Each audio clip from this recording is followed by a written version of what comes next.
આ તરફ ખેડા જિલ્લા સહકારી દૂધ ઉત્પાદનના ચેરમેન અને વાઇસ ચેરમેન પદે નામ જાહેર થયા છે। ચેરમેન પદે સાંભેસી પરમાર, વાઇસ ચેરમેન માટે વિજય પટેલનું નામ જાહેર થયું છે। પ્રદેશમાંથી આવેલા મેન્ડેટથી પસંદગી થઈ। તમામ ડિરેક્ટરોએ મેન્ડેટને મંજૂરી આપી। આણંદની અમૂલ ડેરીના ચેરમેન અને વાઇસ ચેરમેન પર ચૂંટણી સહકાર સેલના બિપિન ગોતા મેન્ડેટ લઈને અમૂલ ડેરી પહોંચ્યા।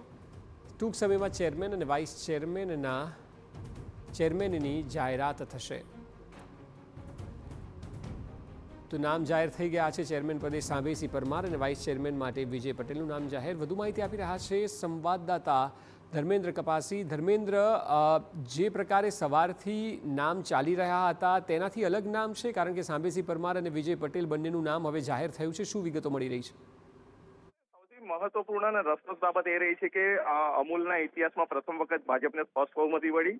બીજી તરફ પ્રથમ વખત આણંદ, ખેડા અને મહીસાગર જિલ્લાની જે અમૂલ ડેરી છે, તો તેમાંથી મહીસાગર જિલ્લાનું જે પ્રતિનિધિત્વ કરે છે સાંભેસી પરમાર, તેમને ચેરમેન પદે ચૂંટવામાં આવે છે। જ્યારે વાઇસ ચેરમેન પદે જે વ્યક્તિગત બેઠકની ઉપર વિજેતા થયા હતા ડાકોરના વિજયભાઈ પટેલ, તેમનું નામ જાહેર થયું છે।